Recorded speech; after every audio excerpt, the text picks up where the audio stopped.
So here we are. God knows how much fuel we need. Probably not that much, but whatever. We'll just stick it up there so we're safe. All defaults, whatever. All defaults. So here we are, the Nürburgring GP sprint track in the Abarth at the back of the grid. For those of you that are always ask in the comments, that's the Assetto Corsa application that lets you see where the drivers are. And this should be interesting. Public server, I'm not sure about our ping, but I don't think it's too good because I think we might be in Australia, in Germany, in Australia. So we're going to try and keep our distance from people. But here we go. Lights at the top of the screen. Get ready. Drop the gas. Don't jump the start. Oh, the car in front has disappeared. It's been abducted by Klingons. And it's go, go, go. It's only a 10-lap race. Just check that on the at the start. Of course, you wouldn't want to check that before actually practicing. And let's see what we can do. This car nice and nippy, nice and responsive on the brakes. Should be good to avoid crashes and contact. Yeah, I think the server might be in Australia, so we need to keep our distance. Though not drive on the AstroTurf because it has absolutely no grip at all. Try and thread one up the inside there. Whoops, bit wide, but KUNOS cut in, not in effect for that corner for some reason. Whoa! Where did he come from? I was not paying attention to expect that. Nice move up the inside there. We're going to cut off the outside. Fantastic, really nice in VR, seeing where everyone is. We don't need to brake so much. We can lean on this car's aerodynamics around these faster corners, but then if you go over the grip threshold, you've got the risk of mowing the lawn, which you don't want to do as the car behind us, seeing our mirror, has gone full off-road. And from starting at the back, we've moved up to 7th already. Fantastic start. Now let's try and thread the car through the NGK chicane with a bit of speed. There we go. We can do that even faster. Someone's lost control up front. Try and avoid them. Get on the power. And away we go. 6th place within the space of 1 lap. Fantastic. There's the roller coaster to the left. Awesome. Nice and sunny. Feels really good in VR. Remember that this isn't a GT2 car. We can actually brake at the curb in effectively. Cars all over the track. Oh, come on, stick. Really good force feedback. You can actually feel, I've got a tiny bit of slip effect on, so you get a little bit of vibration for when you start going over the limit, which means allows you to sort of, you know, pull the car back a bit and know that you're pushing it too hard. But visually in VR, you can actually see the track moving, which is cool, relative to the vehicle. So you know that you're pushing too hard or not enough. We're right on his tail, and we can see his car bobbling about over the track bumps, shuffling all over the place. Nick the curb there. We're going to try and thread the car through here like a granny with a knitting needle. We've got to watch out that we don't hit the inside curbs too much because they, with a Formula car, just make you bounce all over the place. Come on! We're too far away from his draft. 10 laps should be enough to catch up though. It looks like we're moving up on the guys in front. So, if we keep this up.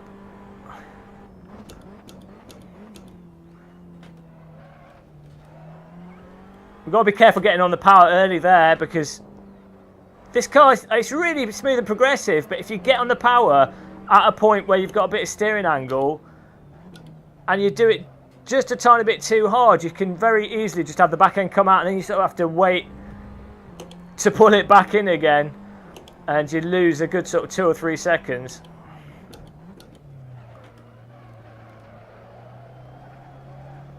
Oh, there we go, we're getting closer to him. See if he buckles under the pressure like a bridge with too many lorries on it. Or if we have to make a nice little pass on him. Oh, he's made a mistake. He's clipped the curb on the inside. There you go. He clipped the curb on the inside and he's lost grip. And that's enough to lose a sort of quarter of a second. He's going to try and push one up the inside. We'll leave him space. as I say, I don't trust our ping. Oh, he was nice as well, actually. I thought he was going to just throw it up the inside. I left the door wide open, but he behaved himself and didn't go for it. But he could have done. But he was probably assuming that we're a public server mental racer, so he did the sensible thing as well. It was good. Who was it? Hal. Shout out to Hal for sensible public server driving. You win the public server driver of the day award.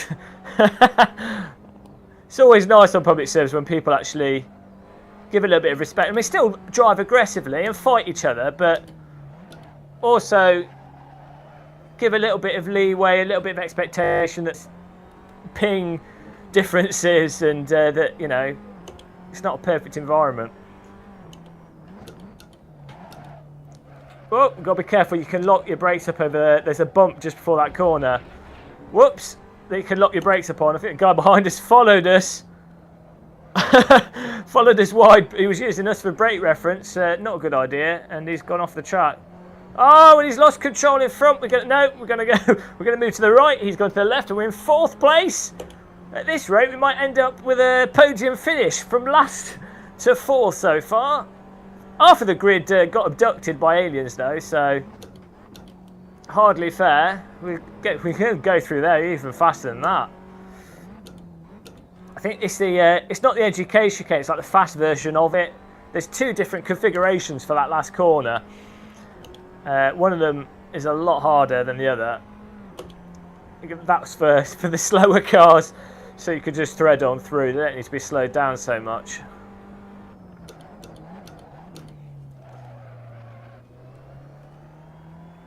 We seem to be able to actually just put the car down. I think we can carry even more speed. Whoa! One thing I have done actually is set the tyre skid volume to 120, and that way the tyre skid it's the onset volume. It only comes on when you really are skidding, so you've got the force feedback feel to tell you what's going on. You can visually see, especially in VR, that you're driving too aggressive or overdoing it, and then you've got the sound comes in when you've really taken too much liberty, or you're just on the sustained corner and you're really struggling for grip. Otherwise, you get this skid sound just coming on constantly, and it makes you feel like the cars have never got any grip. Oh, come on! We just need to thread the car through here nice and quick.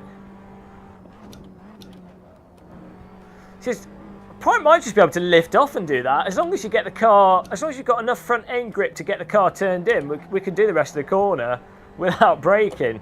It's just that initial turn in. It's 2 seconds away from 3rd place. Halfway through the race, we might be able to catch him before the end if we're on it. Want to be doing the braking in a single. Oh, thanks for following. Want to be doing the braking in a single action rather than coming on and off it, but unless you know exactly where the brake points are, or you really are on it with the vehicle, it's quite hard to do. We're catching 2.2.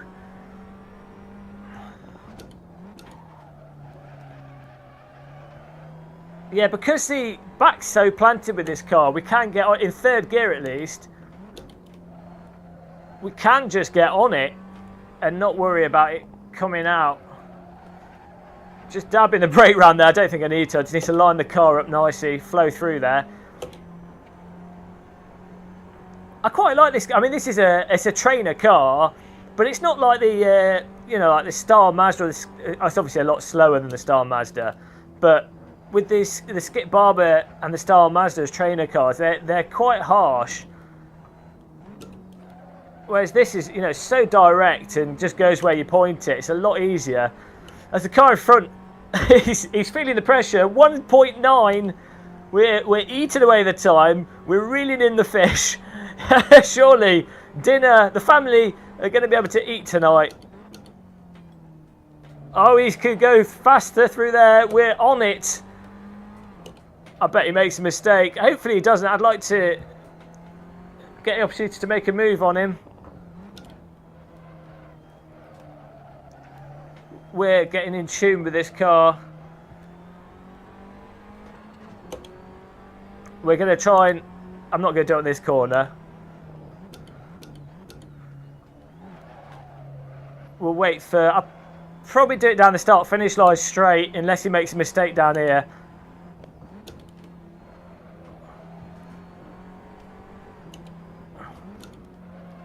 Gone down again, might be able to get on it faster. We'll get him on the start-finish line. There's no point of pushing, forcing the issue. We'll put him under pressure though. Let's make him feel worried.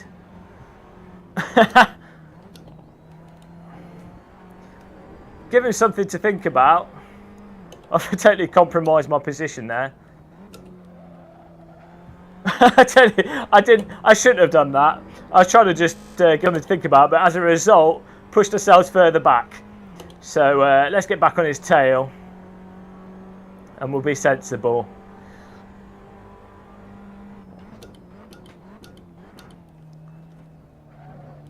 I don't think he's not carrying enough speed through the corners. I don't think he realises how much you can lean on the tyres mid-corner. So he's over-braking. But he seems to have a good racing line through the corners. Thanks for following, guys. Again, that's 2 followers in this course of this race. Fantastic. What's weird with this corner here, I'm not sure what it's called, it's because it's the short track, but it's the same corner on the DTM. You can go really fast if you brake early and go up the inside of it, because it's so bumpy. Okay, let's go right on his tail. Let's try and stay right on the back of him so we can line things up. We'll go really smooth through here. Let the car run wide a bit, and hopefully we can get on his tail for the start-finish line. There we go, no silliness. Okay. There we go, we're in his draft now. The fish is going to be on the plate. Although actually, because of our ping difference, we might be struggling. There we are there. He's left the door open. He should have defended on the inside, really. He really could have closed off on the inside, and it's really hard to overtake on T1 if the inside door's being shut. But we're through. As I say, he's not carrying enough speed through the corners, so it's making it easy for us to catch up. I mean,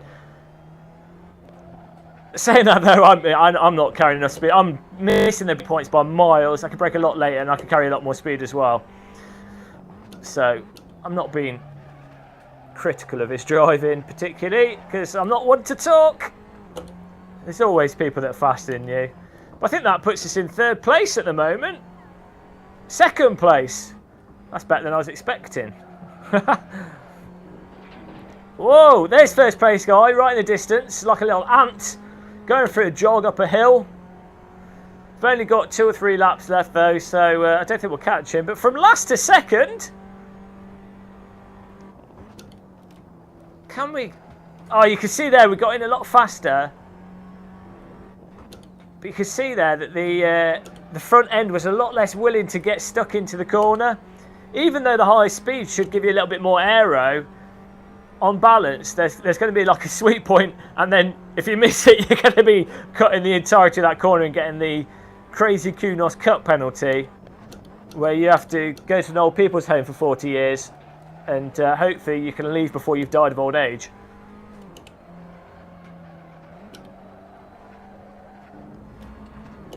We are catching the guy in front. Maybe he'll look at the live timer and we'll put pressure on him. One can only hope. 5. Oh no, he's a back marker anyway, I think so. The excitement is unwarranted. Oh. Oh, there you go. A little bit of sliding on the power there from the little bump. Not much. This car's more stable than a horse's house. So there's nothing to worry about. Just have to change the hay every now and again. Last lap we're on. Let's leave it super late. Oh, there you go. So... Whoa! You see the front scrubbing. We got through there faster than before, but there is going to be a point where that's not beneficial. But that's the Abarth at the Nürburgring GP sprint track. Race over, final position 2, last to second.